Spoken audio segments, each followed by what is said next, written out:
What's going on, guys? Andrew Piluk here, and I am back with another video, and today I'm providing you some more NHL trade rumors. Today is February 2nd, 2018. This is provided by Specters Hockey. Make sure you go down and click the link down below. He's got rumor updates pretty much every single day, and he allows me to talk about it, and I give my thoughts on it as well. But you can check out other articles that he's done there as well. It's all great stuff. That's exactly where I go every single time I need to know something regarding the NHL, so make sure you click that. Also, if you want to follow me on social media, that stuff is on the screen as well. But to the video, we're going to be talking about some more NHL trade rumors now. This is just some stuff that's been going on. I have a list here that I wanted to talk about from Specters Hockey with my own notes, and some stuff that Specters Hockey has provided as well. So the first one is regarding Max Pacioretty and Alex Galchenyuk. But starting with Pacioretty, he expects to be traded soon. The team in general expects that he will be traded soon. So apparently the Montreal Canadiens want help for now. They want a top 6 centerman, which obviously every team would be looking for if you're trading away a star like Pacioretty. They're also looking for maybe not draft picks or prospects, because the way that Bergevin is thinking is that he doesn't want, a pick from a team that's contending right now, because it won't be a high pick come time for the draft. I do disagree with that, because I feel like any draft pick, especially in the first round, is going to help you. Look at all of the players that have been found around the draft when it comes to late picks. So you never know what you could get out of the first round if he's got a good scouting team, and everybody looks into a specific player that could go in the first round, especially at the slot that they pick. If they were to make a trade, I think it does make sense to go after a pick. And prospects, I mean, how could you go wrong, especially if it's a really, highly touted prospect.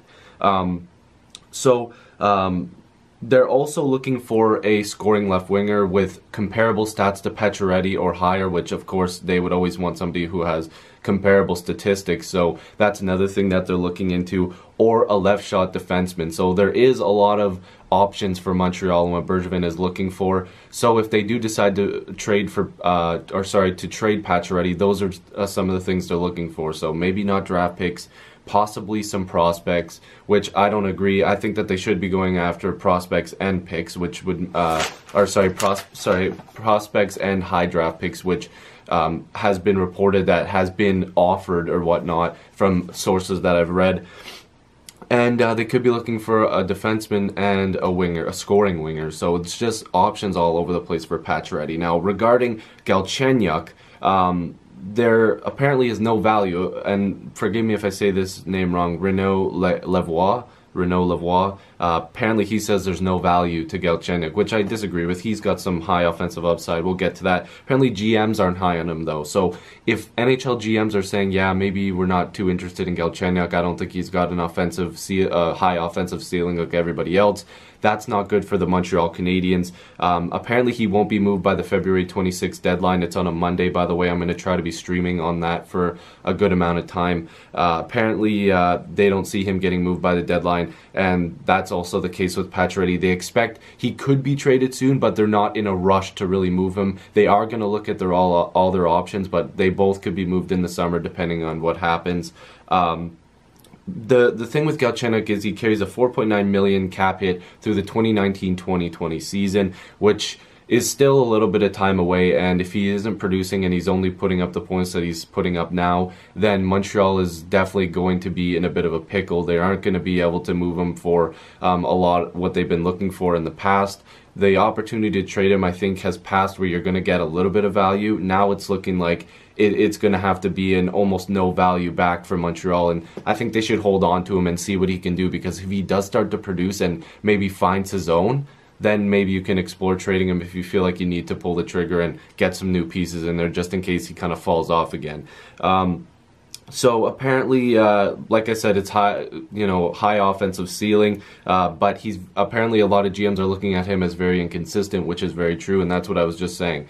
Galchenyuk is inconsistent. He does have that high offensive ceiling, but GMs are looking at him saying, listen, we're not sure if he's going to be able to put up those points, especially with a pretty much $5 million cap hit per season.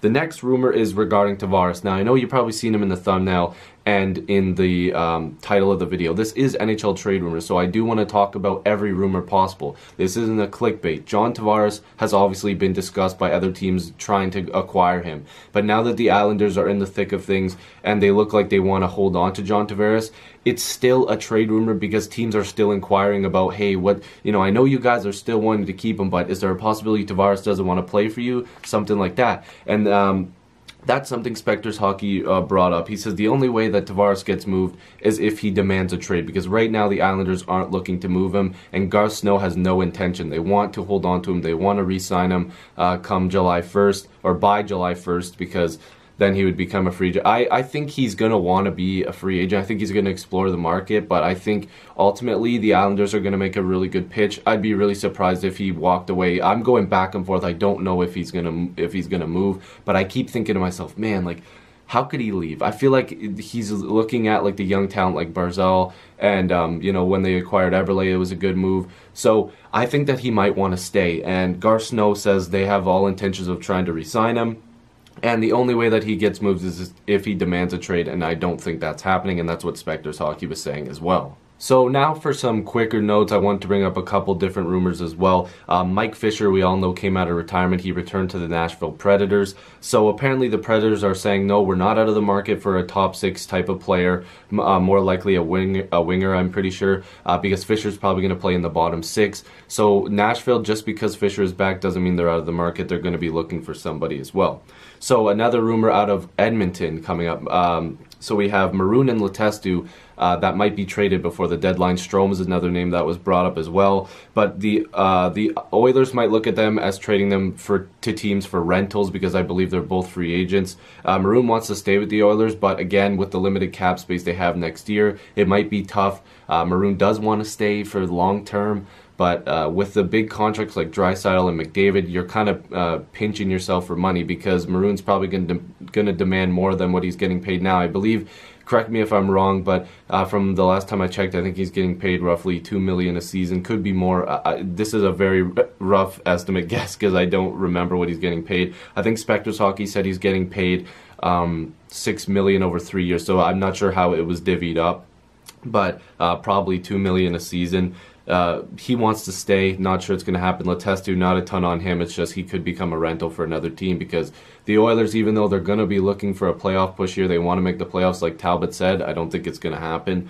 So Strome could be moved as well. That Eberle trade just looks terrible. I'm sorry about that, but it still does. I didn't like it then. I don't like it now.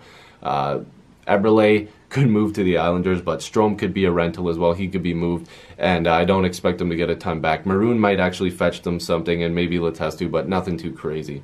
McDonagh to the Leafs. Now, this is something that was talked about on TSN. I believe Bob McKenzie was the one that completely shot it down, and if it was coming from me too, I'd say absolutely not. It's not going to happen, and this is not to say McDonagh is not good, but looking at the Leafs of what they've done lately, with Dermott coming up, doing a good job, Hall coming up and doing a great job as well. You have Zaitsev back, Riley, Hainsey, everything like that. I don't think that they're trying to make a move right now for a guy like McDonagh, because it would require them to trade a very high-end type of player like a Marner and Nylander, and I even seen they would want a package of Hyman plus high draft picks and stuff like that. I would not do it. Hyman plays a role for the Leafs, playing with Matthews and Nylander most of the time, so I wouldn't even do that either. It sounds crazy, but I wouldn't. I mean, it shouldn't sound crazy, because they want picks and prospects and everything under the sun, right? The Leafs don't want to do that. Plus, you never know how good Timothy Liljegren could be next season. He could be ready. I'm not sure. The Leafs could also look to pick a nice defenseman in the draft if they decide to move up, maybe. I don't know. Nikita Soshnikov could get moved for a second or third round, not a second, but like a third round pick or a fourth round pick. Regardless, I just think that it's too much for a guy who's turning 29. He's becoming a UFA as well. The Leafs are not going to want to look at a rental like that. And again, that's not a diss to McDonagh, but he's definitely a guy that I don't think the Leafs will be going after, and I don't think that they should either.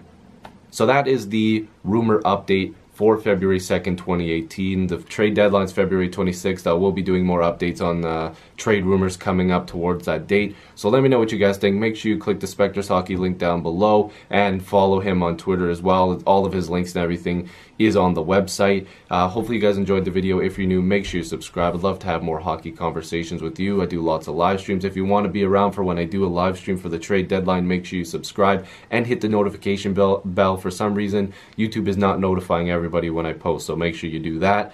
I'll see you guys in the next video or stream. Go support other hockey YouTubers. Peace.